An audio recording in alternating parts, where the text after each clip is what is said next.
আপোষ, সে যেমন আপোষহীন আমরাও তেমনি আপোষ করতে চাই না। আমরা চাই ত্যাগী নেতাকর্মীদেরকে মূল্যায়ন করা হবে। যে আসুন সভাপতি, সাধারণ সভাপতি, আমাদের কোনো আপত্তি নেই। এবং এই জায়গায় আরো যে নামগুলো আছে এরা কেউ মহানগর যুব দলের কোনো পদে নাই। যাদেরকে দেওয়া হয়েছে বিভিন্ন শাখা কমিটি থেকে নিয়ে আসা হয়েছে, যারা ত্যাগী না। এখন আমরা যারা দীর্ঘদিন যাবত রাজনীতি করি, ত্যাগ আমাদের দলের পিছনে যথেষ্ট পরিশ্রম আছে। কারণ আপনারা যেমন বাংলাদেশে দেখেছেন স্বৈরাচার সরকার 2018 সালে বাংলাদেশের লিস্ট, মালয়েশিয়াতে লিস্ট হয়েছিল যারা যুব বিএনপি করে তাদেরকে ওই দেশ থেকে পাঠিয়ে দেবো, তার মধ্যে আমার নাম ছিল।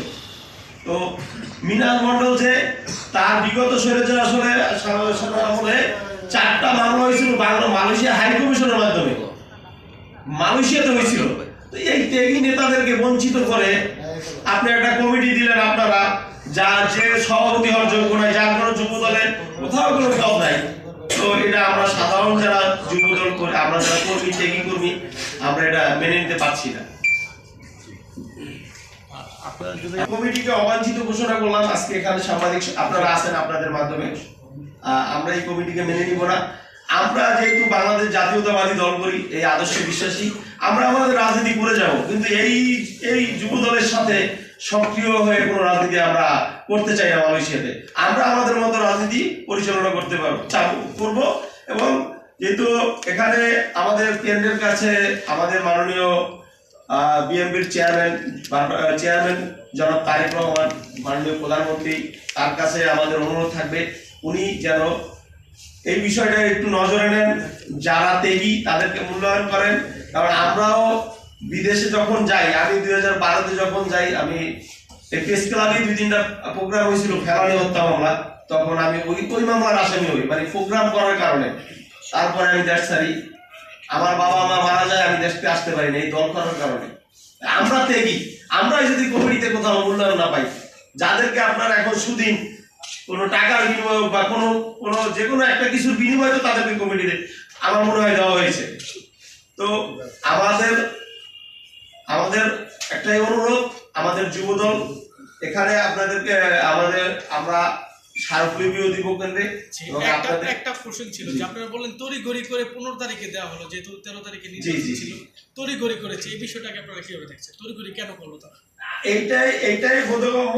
আমাদেরও আপনাদের মতো একটাই জিনিস আমাদের মাথায় আসতেছে না যে 12 তারিখে নির্বাচন হলো, 15 তারিখ যখন আমাদের সংসদ সদস্যরা শপথ নিবেন, মন্ত্রী হবে, এর ভিতরে এই কমিটিটা প্রদান করেছে। জানি আমরা কারো কাছে এটার বিষয় নিয়ে কোন রকমের আমরা এটার বিরুদ্ধে কোন রকমের কোনো কিছু করতে না পারি, কারো কাছে এটা নিয়ে আমরা জবাবদিহিতা কারো কাছে চাইতে না পারি, সেই জন্যই এই এক প্রকার এই কমিটিটা রাতেই দেওয়া হয়েছে।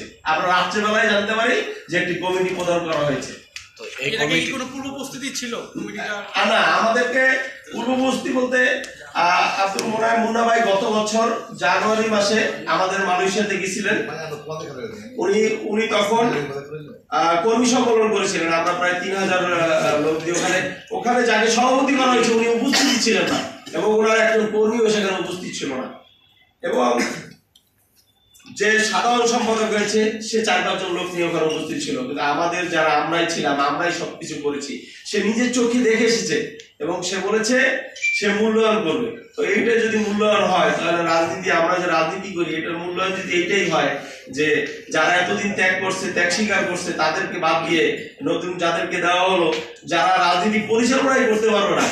আপনি দেখেন যে যুবদল করে নাই কোনোদিন, তাকে যদি সভাপতি দেওয়া হয়, সে কমিটিকে কিভাবে গুছাবে, কিভাবে রাজনীতি করবে? এটা আপনাদের কাছে প্রশ্ন।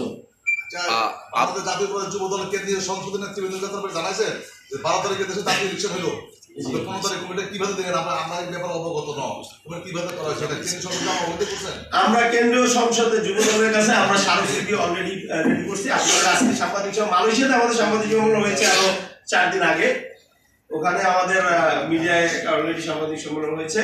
তো আমরা এখানে করার পরে আমরা আমাদের চেয়ারম্যান যারা মাননীয় প্রধানমন্ত্রী, তার কাছে আমরা একটা স্মারকলিপি দিব, এবং আমাদের যে কেন্দ্রীয় যুব দলের সভাপতি আছে, সাধারণ সম্পাদক আছে এবং দপ্তর সম্পাদক আছে, ওখানে আমরা স্মারকলিপি দিব। আমরা সবকিছু প্রস্তুত করে নিয়েছি, সব এখানে আছে আমাদের। এবং এখানে মালয়েশিয়াতে যারা রাজনীতি করে তাদের সকলের স্বাক্ষরিত সই, মোবাইল নাম্বার সব এখানে আছে। এই ঘোষণাটা একটু যদি দিতেন। আমরা এখান থেকে মালয়েশিয়া যুব দলের যে আংশিক কমিটিকে দেওয়া হয়েছে ত্যাগী নেতা কর্মীদের বঞ্চিত করে, এই জন্য আমরা এখান থেকে আমরা ঘোষণা করছি মালয়েশিয়া যুব দলের আংশিক কমিটিকে আমরা সবাই অবাঞ্ছিত ঘোষণা করলাম। আমরা এই কমিটির সাথে কোনো রকম কোনো কার্যক্রমে অংশগ্রহণ করবো না।